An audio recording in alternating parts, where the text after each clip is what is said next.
Jean-Michel Apathy, Maxime Switek. Et avec vous au 39-21, nous parlons dans un instant de ces étudiants en médecine qui n'ont pas spécialement envie de devenir médecins généralistes, bien au contraire. Alors le gouvernement prépare des mesures pour tenter d'y remédier. Appelez-nous au 39-21 pour en parler si vous êtes par exemple étudiant ou médecin. Mais d'abord Jean-Michel, le pape François veut dépoussiérer la confession. Oui, et il paraît qu'il y a de quoi faire. Merci Audon Vallée d'être resté avec nous pour dialoguer avec les auditeurs d'Europe 1. Bonjour André. Vous êtes à Sainte-Foy-les-Lyons. Bonjour André, non. Ah, alors attendez, là on va commencer, peut-être qu'il y a un petit problème, alors là nous avons des jeunes médecins en fait avec nous, c'est ça, donc peut-être que Maxime est avec nous. C'est ça, c'est moi. Ah, bonjour Maxime. Voilà, c'est pas André, c'est Maxime. Eh oui, voilà, mais c'est pas très grave et c'est pas la confession, mais ce sont les médecins généralistes, on s'est un peu emmêlés dans les fiches. Mais là, il n'y a pas de problème. Maintenant elles sont en ordre. Alors on a vu que le gouvernement regrettait que trop peu d'étudiants en médecine s'engager dans la carrière de généraliste. C'est un beau métier, médecin généraliste. Vous-même, vous êtes étudiant, Maxime, c'est ça, en médecine ?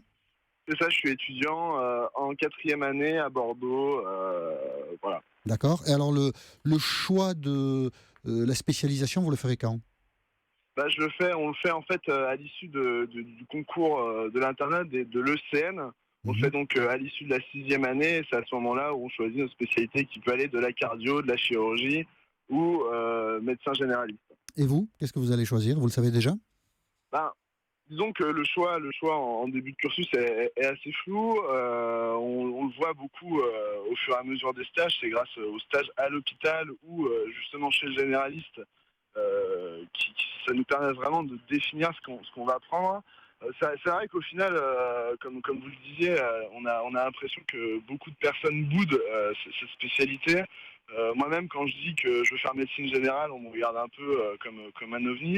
Et c'est vrai qu'on a le sentiment que c'est vraiment une spécialité qui est pas très sexy, si on peut dire ça comme ça.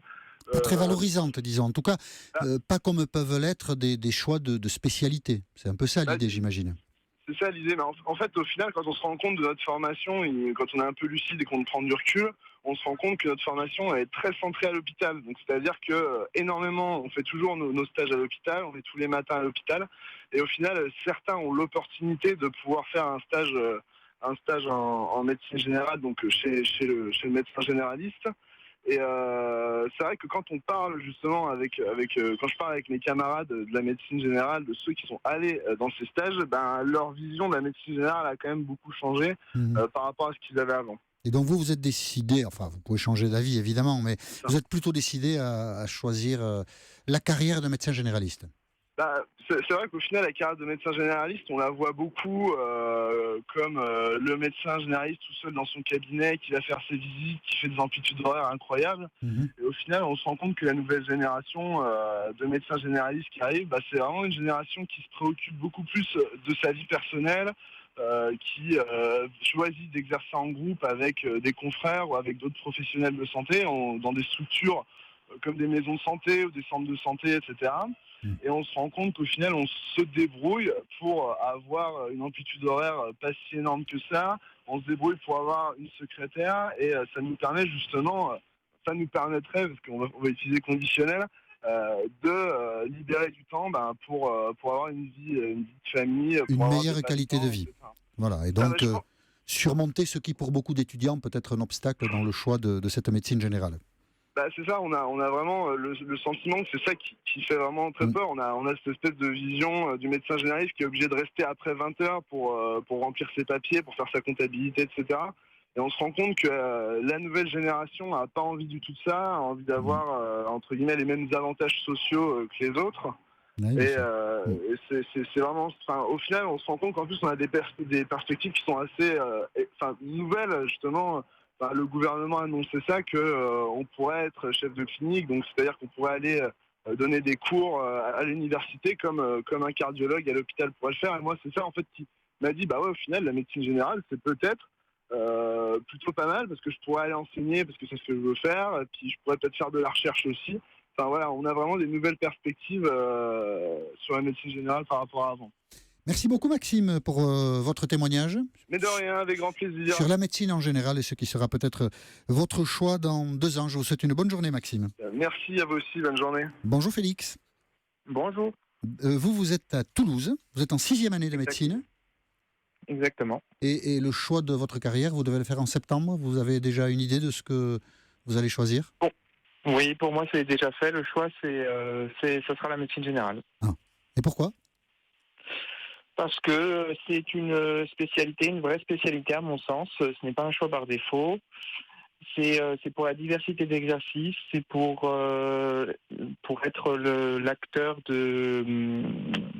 un soin de premier recours, la première personne que vont voir les gens quand ils s'adressent à un médecin, et être le personnage central en fait du parcours de soins du patient qui m'intéresse le plus. Et quand vous dites ça à vos camarades, ils comprennent votre choix, ou ils essaient de vous dire que peut-être ça n'est pas un bon choix? Il y en a qui essayent de dire que c'est une sous-spécialité ou pas vraiment une spécialité finalement. Oui. Et il y en a qui ne le comprennent pas, il y en a qui le comprennent. C'est vrai que je pense depuis une dizaine d'années, il y a une meilleure vision de la médecine générale malgré tout, avec le passage des médecins généralistes à l'internat qui n'était pas fait avant. Et c'est vrai que cette idée de sous-spécialité, moi je la ressens beaucoup moins depuis quelques années. Et voilà, il y a une bonne évolution en ce sens. Ouais. Et donc, dans les dialogues que vous avez avec vos amis, il faut encore que vous plaidiez un peu pour faire comprendre votre choix, Félix. Oui, c'est ça. Il faut encore plaider un petit peu. Je pense qu'il va y avoir encore besoin de pas mal d'années et de pas mal de changements au niveau des pratiques des médecins généralistes et de la formation qu'on a, pour que vraiment la médecine générale s'inscrive dans une au même niveau que les autres formes de médecine. Mais ça a l'air de progresser, si on en croit. En tout cas, votre choix et celui de Maxime. Voilà, des étudiants en médecine qui choisissent la médecine générale. Merci Xavier pour votre témoignage. Félix, pardon, merci. Et j'accueille Xavier maintenant sur l'antenne d'Europe 1. Oui, bonjour. À Colomiers, en Haute-Garonne. Bonjour Xavier. Oui, on reste à côté de Toulouse. Voilà, vous êtes médecin depuis 5 ans, médecin généraliste depuis 5 ans? Moi je suis médecin généraliste depuis 5 ans, sachant que je me suis installé donc, dans la banlieue toulousaine il y a 2 ans. D'accord, 2 ans. Sachant que je suis jeune médecin, parce que j'ai que 33 ans et je me suis installé à 31 ans. Et alors, la vie de médecin généraliste, elle est difficile? Alors, moi je m'éclate dans mon boulot, je me suis complètement épanoui effectivement en m'installant en dehors de l'hôpital. Après c'est vrai que, difficile, c'est toujours un relativité parce qu'on paraît encore pour des nantis pour une grande partie de la population, mais c'est vrai qu'on fait, je fais entre 10 et 11 heures de travail par jour, entre 5 et 6 jours par semaine. Pour beaucoup, il y a plein de métiers qui font autant et qui se plaignent pas, et on va pas se plaindre non plus, on gagne pas trop mal notre vie, mais c'est vrai qu'après avoir fait 10 ans d'études, cotiser à la retraite qu'à partir de 28 ans, et puis c'est vrai que beaucoup de choses, voilà, il y a mes jeunes confrères qui viennent de parler, qui ont parlé de pas mal de choses déjà sur lesquelles je suis d'accord. C'est vrai qu'il y a une part administrative dont on se rend pas forcément compte de l'extérieur, et comme disait je crois Maxime, en faisant des stages chez les médecins, les jeunes confrères peuvent voir, et c'est vrai que c'est quelque chose qui est la médecine libérale et générale est complètement délaissée, et a été effectivement le parent pauvre pendant une grande partie par nos politiques, etc. Et c'est mais vous regrettez parfois votre choix, Xavier? Vous regrettez, vous dites, tiens, peut-être j'aurais dû prendre une autre voie? Non. Ah non, moi je regrette pas du tout mon boulot, et vraiment je m'éclate quotidiennement avec les patients que je vois, les trentaines de patients que je vois tous les jours, et voilà, moi j'ai la chance d'avoir un métier, un des rares métiers encore où les gens se confient à nous sans peur, etc., en toute confiance, heureusement d'ailleurs, et moi j'adore. On voit, sans être dans l'entreprise, on peut avoir une vision de l'entreprise assez vaste de par le nombre de personnes qu'on voit, et on a une vision de la société en fonction de là où on est installé qui peut être assez juste d'ailleurs, avec ressentir les mots, etc. Ça fait des années qu'on voit par exemple les burn-out qui est très à la mode en ce moment, on les voit exploser, et nous en cabinet on les voit petit à petit. On se doutait tous qu'un jour on allait avoir entre guillemets un peu un scandale, parce que quotidiennement on discute avec les gens. Moi je regrette pas du tout, j'adore mon boulot, je gagne bien ma vie parce que je travaille beaucoup aussi, mais c'est vrai que comme je crois disait Félix à l'instant, qui disait que la médecine générale à un moment était un peu un parent pauvre et qu'il avait du mal à faire accepter ça parfois avec ses amis. C'est vrai que pendant longtemps on a été un peu exclus de l'hôpital, et moi qui ai fait mes études pourtant à Paris, je trouvais que les médecins parfois hospitalier, le système hospitalier nous laissait complètement un peu de côté en tant que médecine générale, en disant un peu c'est ceux qui ont loupé médecine, entre guillemets, qui ont loupé les spécialités qui font médecine générale. C'est vrai que ça l'était à une époque. Maintenant qu'on a en 6e année un examen que tous les étudiants de médecine sont obligés de passer, ça a rehaussé le niveau des médecins généralistes aussi. D'accord. Et en tout cas, c'est vrai que... on constate, Xavier, à votre témoignage, que on peut être très heureux et épanoui en étant médecin généraliste. Et puisque c'était la problématique du jour et le gouvernement là-dessus voulait initier une réflexion, vous êtes un exemple de ce choix heureux. Hein. Oui, bien sûr, évidemment. Toujours. Oui, on peut toujours mieux faire.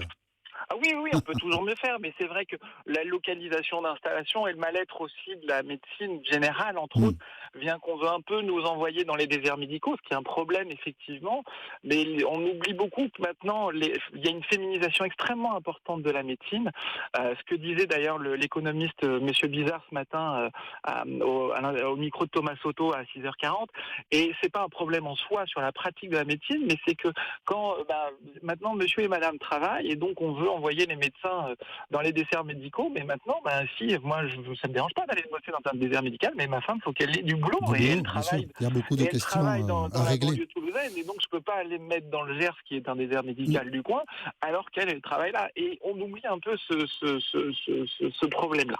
Merci beaucoup Xavier pour votre témoignage. À Colomiers en Haute-Garonne, je vous souhaite une très bonne journée. Et avec vous au 39-21 ce midi, tous à confesse. Le pape François veut dépoussiérer la confession. Bonjour André. Vous êtes à Sainte-Foy-les-Lyons, dans le Rhône. Oui, voilà. Vous m'entendez ? Très bien. Oui, j'entends très bien. Alors vous confessez ? Oui, moi je me confesse encore régulièrement. Je parais un vieux dinosaure aux yeux de certains, mais ça ne me gêne pas, absolument pas. Je continue à me confesser individuellement parce que on a la chance d'avoir 7 sacrements, dont le sacrement de réconciliation, donc qui existe pour nous redonner un départ spirituel. Et c'est rater une étape si on ne se confesse pas. D'abord, c'est une occasion de rencontrer un prêtre. On n'en rencontre pas souvent. C'est assez difficile de rencontrer un prêtre. Déjà, pour se confesser individuellement, c'est pas toujours facile. Et alors, une occasion de rencontrer un prêtre et de discuter. C'est vrai que maintenant, on trouve des excuses aux plus grands criminels. Et alors, bien sûr, on n'a plus le sens du péché. Donc, on a perdu un peu le sens du péché, de la faute, contraire à la loi de l'Évangile. Alors, on a perdu donc on n'est plus fautif. Donc, on n'éprouve pas le besoin de rejeter nos péchés, puis on n'en a plus. Il faut presque se forcer pour en faire. Hein. Quel est le rythme des confessions, André ? Une fois tous les mois ? Tous les 2 mois ? Noël, fête carillonnée, Noël, Pâques. D'accord, les grandes fêtes. Oui, aux fêtes carillonnées. D'accord. Ça, au Don-Valais, restez avec nous, André. Ça correspond à une pratique. C'est vraiment les grands rendez-vous religieux qui incitent les gens à aller se confesser. Oui, tout à fait. En France, autrefois, on se confessait 1 fois par an. Au moins, c'était obligatoire pour les catholiques. Pour faire ses Pâques, c'est-à-dire pour communier, il fallait se confesser la semaine sainte. Mais ça, c'était le minimum vital, si j'ose dire, pour avoir la vie éternelle. Mais d'autres personnes, comme cet auditeur, se confessaient et se confessent nettement plus souvent. Il y a 2 grandes cérémonies de confession individuelle, mais avec également une animation un peu liturgique, à la fin de l'Avent, vers le mois de décembre, et puis juste avant Pâques, durant la Semaine Sainte. Il y a de plus en plus de gens à ces cérémonies. On voit que parfois, même on manque de confesseurs. Alors, il y a des continents en Afrique où on se confesse. Les petits Africains catholiques, à 10 ans, ils se confessent souvent. Et d'ailleurs, les prêtres trouvent qu'ils n'ont pas assez de temps. Certains prêtres africains viennent en France parce qu'ils disent vraiment, on n'en peut plus là-bas. Entre les confessions, les baptêmes, les mariages, on a trop de travail. Ils ne sont pas aux 35 heures là-bas. Ils ne sont pas aux 35 heures là-bas. Mais en France, ça revient un petit peu, la confession. Je pense depuis 2-3 ans, on a le sentiment qu'on revient un petit peu vers le confessionnal parce que la religion, comme le dit le pape François, doit aussi évoluer. C'est l'année de la miséricorde avec des prêtres qui sont peut-être plus compréhensifs, mais qui en même temps ont une certaine pédagogie de la confession, moins peut-être orientée vers les péchés sexuels et plus orientée vers la réconciliation de soi-même avec Dieu, de soi-même avec les autres et d'abord de soi-même avec soi-même. Les grandes confesseuses à la radio furent Ménie Grégoire, la sœur d'Isabelle Laurentin, et puis l'inoubliable Françoise Dolto sur votre antenne. Sur Europe 1. Sur Non, pardon, sur France Inter. Ah, c'est France Inter, Et François l'inoubliable Dolto. Madame Soleil. Parce que en fait, Oui. Françoise Dolto, On la France connaît. Inter, j'en avais un Mais vague souvenir, mais là, vous m'avez juste aiguillé sur. Vous aviez Madame mauvaise Soleil antenne. comme confesseuse Il- en or. Bien sûr, monsieur. André, vous êtes toujours avec nous. Oui, je suis toujours présent. La, Toujours là. la confession pour vous, c'est un moment de sincérité ou c'est plus un rendez-vous que vous honorez parce que, en tant que chrétien, vous voulez l'honorer? Non, c'est sincère, bon, parce que ça fait l'occasion de réfléchir sur ma propre vie, qui n'est pas toujours parfaite, hein, parce que personne n'est parfait. Ah non, Et ça. c'est une occasion, autrement, dans la vie, on cavale sans arrêt, on galope tout le temps, et à droite et à gauche. Et c'est un moment au moins d'arrêt pour réfléchir. Et puis alors, on rencontre un prêtre, donc, je dis, on a tendance, on aime bien raconter sa vie à la voisine de palier ou aux collègues de travail, et les gens n'iraient pas vers un prêtre. Or, le prêtre, eh bien, il vous écoute, et bon, le psychiatre, le psy de tout acabit, vous écoute, et puis c'est tout, ça va pas plus loin, et puis il vous dit ça fait tant d'euros à la fin de la séance, tandis que le prêtre vous écoute, et en plus, Il vous encore demande un pas d'argent, avantage, c'est gratuit. il vous pardonne, il vous donne pas d'argent, c'est gratuit, Ah, voilà. et il vous remet vos péchés, il vous pardonne vos péchés au nom de l'Église. Donc c'est une C'est bonne quand affaire. même c'est un autre, oui, c'est plus intéressant, j'allais dire, commercialement parlant, c'est plus intéressant. Bon. Je sais pas, c'est une manière un peu bizarre de dire les choses, mais enfin, Merci. voilà. Merci beaucoup en tout cas de les avoir dit Je comme vous ça. en prie. Voilà. Merci d'avoir appelé le 3921. André, je vous souhaite une très bonne journée. Et Bon. bien, vous aussi. Merci. Allez, au revoir et bonne journée à tous. Alors, ce qu'il y a de remarquable, c'est que la Oui, Odon Vallée. psychanalyse est en baisse et la confession est en hausse. Mais la psychanalyse, c'est payant, la confession, c'est gratuit. C'est vrai qu'on peut toujours aller voir un prêtre pour se confesser ou simplement pour parler. Jamais il ne vous fera payer et en plus, le pardon de Dieu est gratuit. C'est un point très important, cette notion de gratuité, surtout en période de crise économique. Gratuité financière, mais gratuité, il n'y a pas de contrepartie. Bonjour Jocelyne. Oui, bonjour. Vous êtes à Paris, catholique pratiquante. Voilà, je vous remercie de me prendre. Je Avec dis plaisir. un grand bonjour aux auditeurs, un grand bonjour à Monsieur Odon Vallée. J'ai eu l'occasion de lire ses chroniques dans La Croix, mais je crois qu'il écrit moins qu'autrefois.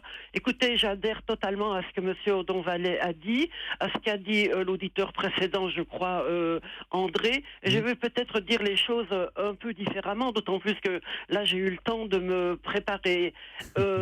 Écoutez, je définirais, je donnerais si je devais dire ce qu'est la confession, je dirais ce sont des vitamines. Des vitamines, c'est un mot qui parle à tout le monde. On a besoin de vitamines pour notre corps, on a besoin de vitamines pour notre esprit. On travaille notre corps, on fait du sport, on se nourrit bien.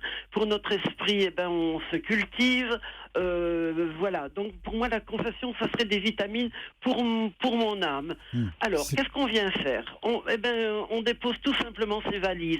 On dépose tout ce qu'il y a de moche en nous. On ne sait plus à notre époque vers quoi se tourner. Dans un monde qui est complètement fou. Tout est fou dans notre monde. On dépose les valises. Pour vous, la Et confession, puis- c'est un moment de... Comment dirais-je De soulagement. Oui, je Voilà. cherchais le mot, mais il y en avait un qui me venait, mais qui n'était pas approprié, de soulagement. Vous le diriez Voilà, comme ça. de Dans un soulagement. monde difficile. Voilà, mais je ne dirais pas seulement ça, parce qu'il faut voir que nous sommes catholiques, baptisés, et nous cherchons quand même à croître dans l'intimité avec Dieu. La vie spirituelle, c'est une intimité avec Dieu. Nous sommes comme des récipients qui ne demandent qu'à recevoir la grâce de Dieu. La grâce, nous la recevons par les sacrements. Et si ce récipient que nous sommes est complètement plein, on ne peut rien recevoir. On peut rien recevoir, on peut pas mettre de l'eau, même si un seau d'eau fait 15 litres. Si le on peut pas récipient est mettre plein, il est 16 plein. On est On d'accord. peut pas mettre 16 litres. Ah, c'est pas possible. Voilà. Donc, Alors en quelque sorte, on vient se vider pour recevoir la grâce de Dieu. d'accord. Écoutez, Restez avec... Oui, je voudrais encore dire quelque chose. allez-y. Quand j'étais étudiante, il y a de ça fort longtemps, un prêtre m'a dit en confession quelque chose d'extraordinaire qu'on n'entendait pas à l'époque parce que c'était plutôt culpabilisant. Et les prêtres actuellement, ils vous diraient volontiers la même chose. Le prêtre, il y a de ça 40 ans, m'a dit, mademoiselle, quand vous venez vous confesser, c'est Dieu qui vous serre contre son cœur. Et ben voilà, maintenant c'est une chose... L'image vous a touché. Et, que et vous l'on- l'avez ressenti comme ça. Voilà, ça. Et lui m'a dit ça. Et je crois que les prêtres vous diraient volontiers tout ça. Hein. Alors, on a parlé tout à l'heure de prêtres spécialisés dans la confession. Bon, ils n'ont subi aucun diplôme, mais d'une façon générale, tout le monde a du cœur, tout le monde. Alors à Paris, les Parisiens. Oui, les Parisiens, évidemment. On a tout ce qu'il faut à Paris. Voilà, Audon Vallée le disait, il y a des églises en tout cas où beaucoup de gens viennent se confesser. Qu'est-ce qu'il veut dire le pape quand il dit qu'il veut dépoussiérer la religion exactement? Dépoussiérer, ça veut dire revenir aux fondamentaux du sacrement de réconciliation, à la miséricorde, la gratuité de ce pardon. Le fait que le prêtre est là pour aider le fidèle à progresser, pas pour le condamner. Qui suis-je pour juger, disait le pape François. Tout ça, ça compte énormément. Ne juge pas si tu ne veux pas être jugé, dit l'Évangile. Le bon larron à côté de Jésus sur la croix. Aujourd'hui, je te le dis, tu seras avec moi en paradis. C'est cet esprit de miséricorde que le pape François essaye de faire revivre, qui revit déjà un peu partout. Mais il semble qu'on ait besoin, effectivement, comme le disait très bien cette auditrice, de ne pas culpabiliser, de ne pas indéfiniment ressasser ce qui ne va pas en soi, ce qui ne va pas avec les autres, ce qui ne va pas avec Dieu. Donc c'est normal qu'après être passé très très près de la fin des confessions, au moment où c'était au plus bas, ça commence assez nettement à remonter, l'usage des confessions. Et les jeunes générations de prêtres adhèrent à l'idée de la confession? Tout à fait, ils adhèrent, mais surtout les jeunes élèves. Hein. Il y a un retour de la confession chez les adolescents et chez les jeunes adultes dans les grandes villes. À la campagne, malheureusement, c'est plus difficile puisqu'il n'y a pas beaucoup de prêtres, c'est vrai. Mais dans l'ensemble, en France, mais dans d'autres pays comme l'Italie, c'est pareil. Voilà. Merci beaucoup, Jocelyne, J'ai envie de de votre dire appel. que plus les choses sont lourdes à porter, plus la personne qui viendrait voir un prêtre en ne sachant pas trop bien ce qu'elle va dire, en ne sachant pas trop bien comment elle va s'y prendre, plus si ça fait 20 ans, 30 ans, 40 ans, qu'elle n'hésite pas. Je suis heureuse de pouvoir prendre la parole dans cette émission. En tout cas, je sens que vous êtes une avocate convaincue de la confession et votre témoignage a cette force. Que les gens n'hésitent pas, qu'ils se jettent dans les bras du Seigneur par l'intermédiaire du prêtre. Plus c'est lourd et plus il faut y aller. Ils vont pleurer de bonheur en sortant du confessionnal. Merci beaucoup, Jocelyne, pour votre témoignage. Je vous remercie d'avoir appelé l'antenne d'Europe 1. Je vous souhaite une bonne journée. Bonjour, Nicole. Bonjour monsieur, merci de prendre mon témoignage. Alors, je trouve en effet que tout a été dit et merveilleusement bien dit, que ce soit par André ou par cette dame. Alors en effet, j'avais pris quand même quelques notes, mais malgré tout, je pense que tout a été dit, à savoir que laissez parler votre cœur. Vous confessez. J'aime pas trop le mot confession. J'emploierais davantage le mot réconciliation avec soi-même et avec les autres pour y trouver plus de force, pour essayer de dépasser ses propres fragilités humaines. Le prêtre lui-même est un homme, il est fragile aussi, nous sommes nous-mêmes fragiles.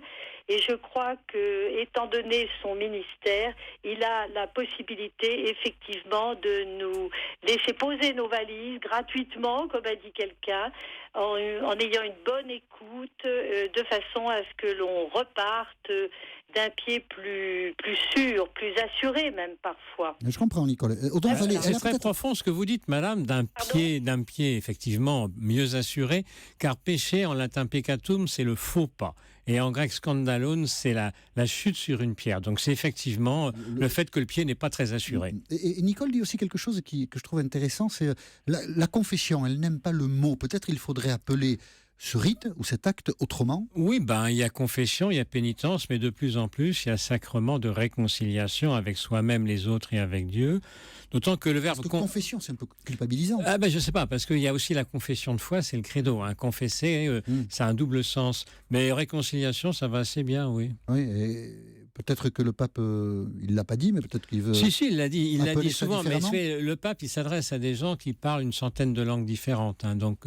c'est difficile à traduire. Vous avez raison, vu sous cet angle. Nicole, parmi vos amis, je voulais juste vous poser une question, Nicole. Oui, je vous en prie. Parmi vos amis, la pratique de la confession demeure forte ou elle a diminué? Vous avez constaté quelque chose de ce point de vue? Alors, Je ne parlerai pas du sacrement de réconciliation, mais je pense qu'en effet, il y a une chose très nouvelle, c'est que les gens sont de plus en plus intéressés par la question, et j'oserais dire que c'est à cause de Daesh, en effet, que les gens, et l'islam, que les gens se tournent vers la connaissance. Et là, ils veulent savoir où on en est, qui est le bon, qui est le mauvais. Je pense que je n'irai pas jusqu'à dire le sacrement de réconciliation, mais en revanche vers la confession. Et pour ne pas vous cacher, eh bien, j'ai ressorti mon évangile pour essayer de comprendre un certain nombre de choses. Et je me suis aperçue que l'évangile, en fin de compte, c'est assez court à lire. Alors, je me dis, oui, sans en doute, effet, je ne suis pas étonnée de voir autour de moi des personnes qui s'intéressent de plus en plus. Des amis me téléphonent même. J'ai une amie qui va se marier prochainement à 70 ans, c'est vous dire. Mais elle se pose la question. Donc, en effet, je crois que le parcours de chacun est un parcours très individuel, très intime. La confession, pour reprendre ce mot, est une démarche intime. Et seule, elle peut se faire qu'avec un homme engagé, représentant de l'Église, avec lequel elle va être en confiance et poser ses valises. Évidemment. Oui, alors traditionnellement, les femmes se confessent beaucoup plus que les hommes, mais depuis quelques années, il y a un peu un retour des jeunes adultes masculins vers la confession aussi. Merci beaucoup, Nicole, pour votre témoignage.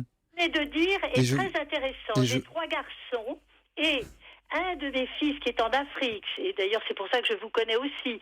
J'ai un fils qui est en Afrique, au Congo-Kinshasa, et qui voit beaucoup de choses, et qui m'a dit un jour cette phrase que j'ai gardée: l'homme, alors pour parler de l'homme masculin, l'homme n'est pas faible, l'homme est fragile.